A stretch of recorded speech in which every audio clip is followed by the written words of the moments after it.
Jail over a Centrelink debt. Let's have a look. Hello everyone, Florian here, and welcome to another episode of HeiseSays. Grab your stein of coffee because this is an article that, well, I saw the headline and I thought we have to look at this. Because it seemed, quite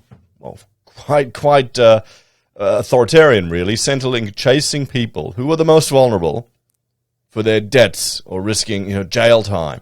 We've seen the ATO crack down on debts and they'll happily destroy businesses. I mean, isn't that their mandate? But anyway, I mean, let's look at this one because I go both sides. I appreciate the fact that people who are on Centrelink and racking up a huge debt with Centrelink may struggle to ever pay it back. You don't want to get in that messy situation. But you've also got to realize the dole in Centrelink, it's not payments, a way of life. It's not universal basic income. It's a temporary emergency measure for people who don't have enough savings set aside to carry them through till they get a new opportunity. Now the question of we're taxed so much, it's a mission to even get an emergency fund these days, and some people haven't learned those skills because our education system is bloated with rubbish. But those are other topics. So let's have a look at this because this isn't actually Centrelink. This is a scam. And, I mean, how often do you all get scam calls? I get them multiple times a day. I've gotten to the point now where I have any unknown phone number just blocked on my iPhone. It just won't ring, and then I'll check it back. Or if it leaves a scam voicemail, I'll just block the numbers. It shows you how cheap it's getting to make calls now. So, Centrelink recipients have been warned about a scam phone call claiming they need to pay a debt or risk jail time. Services Australia said the call is claimed to be from its legal team and they are pressuring Aussies to pay the funds immediately. Now, there's some people who might be... you wouldn't be surprised if Centrelink is doing that. I would be a little... I don't know, honestly. I could see them doing it. I could. Services Australia said the scammers claim payment could be made through a bank transfer, gift cards, or even cryptocurrency. There you go. That tells you it's a scam.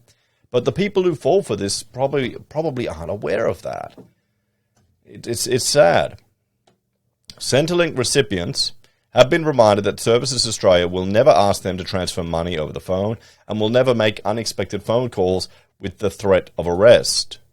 Services Australia said it also would never ask for payment in gift cards or digital currency. I mean, I'm laughing at that, but there's some people that may fall for it. And, well, in the little bit that I can go through this article and we can discuss it on this channel, hopefully someone might hear about it that may not realize. There could be some pensioners out there that are watching or that a family member tells them about, watch out for this.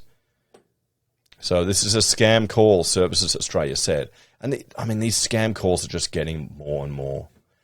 What did I get? I got a scam, your CommBank account has been blocked. Every day I'm getting, Amazon, an iPhone will be charged to your Amazon Prime account for such and such all the time. What another one I get is, I get the foreigners wanting to get me to invest in certain things. If you do owe money, we'll write to you via post or via your MyGov inbox to let you know. Centrelink recipients who receive the scam call have been told to hang up immediately, not return the phone call, not transfer any money, and not divulge any personal information. I would suggest you also block the number so they can't call you again. If you get a call like this, there are steps you can take to protect yourself and report the scam, Services Australia said. If you're unsure, you should phone us on your normal payment line to check if it was us. While you may believe you're immune to scams, the data tells a different story. Yes, that's true. That's true. So many people get scammed. That's just how it is. I was talking to a viewer of the channel years ago, and this is how I found out about Cloud Token Wallet, a cryptocurrency scam, because he knew, a high-flying lawyer that had put all their money in this stupid crypto scam. Highly educated professional people. Cop it too, guys. It comes back to the good old, if it's too good to be true, it's bullshit, isn't it? Australians have lost close to $300 million in scams this year alone, according to the Australian Competition and Consumer Commission. I mean, I reported that scam to the ACCC and ASIC because they had an ASIC registered company giving it an air of legitimacy. What did they do? Well, in fact, $3.4 million in losses has been reported to ScamWatch this year for scams involving threats of arrest or threats against life. If you're worried you may have given personal information to a scammer, Services Australia said it was there to help you. You can call or email the Scams and Identity Theft Help Desk at reporterscam@servicesaustralia.gov.au straight away if you're concerned about a call you've received. So there we go, everyone.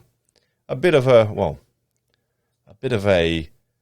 warning to people out there who could potentially fall victim to some of these scams, frankly preying on the more vulnerable Australians that are depending on Centrelink. And there may be some, I don't mean to be rude here, but the elderly that are notoriously known for falling victim to these scams. So, let's have a bit of a talk about this. I mean, what can you do to protect yourself from this?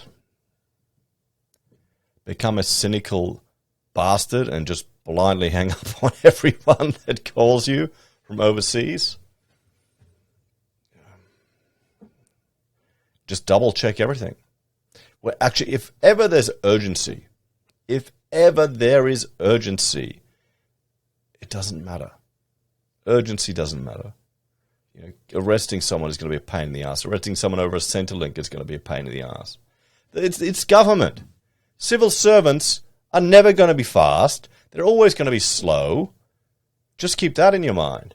If it's a sense of urgency, it's the same thing with the online courses that have an 80% discount just for the next 4 hours or 5 minutes if you click now. It's a psychological technique. It's used in marketing all the time. The scammers are no different. To try and manipulate you, you've got to think, I've got to sign this, or it's this one offer. And I remember Rachel and I went to a sales pitch event, and there was someone there who's a notorious scammer now who's lost their legal license for some of the products she was selling. And other people were selling these courses and things to sell on Amazon. I'm thinking, we should go there, Rachel. Let's learn about this. And she's pulling me aside saying, no, you're not wasting money on something like that. So you got to have, hopefully, a sensible wife as well, or husband or partner. Or if you're a bit older, your children or friends that you can talk to about these things. I think that's probably part of the problem too. Lack of financial education and just people uncomfortable to discuss their finances with other people. What do you reckon, guys? What advice would you give them? I think the sense of urgency is the best thing to watch out for. If someone's threatening you with something you have to do now, or with a punishment you'll receive now, it's probably bullshit. Anyway, guys, particularly if it's out of the blue. If it's like, you're buying a property and you need to get paperwork done by a certain date and you've known about it for months and you've sat on your ass and not done anything, that's different. That's you being slack. Anyway, thank you for watching. Like, share, subscribe to the channel. If you're a fan and enjoy the content I discuss here, there are a few ways you can help out. Financially via YouTube or Patreon. You can use our referral links from Amazon, eBay, Independent Reserve or AussieBroadband. Or you can buy our Pocket Squares. And finally, contact us if you need an architect. And one more thing I want to bring to everyone's attention, and let me just sort that out here. If you're interested in seeing some of my other YouTube content, guys, check out the Heise BIM channel or HeiseSays International, where I look at, in Heise BIM, it's going to be a lot of point cloud stuff at the moment, some new tutorials I want to do there, working with point clouds, and Heise International, more American and international news. So I'm going to put a little bit more energy into those channels as well. Take care, everyone. Have a great day. I'll see you all in the next episode, and watch out for the scammers.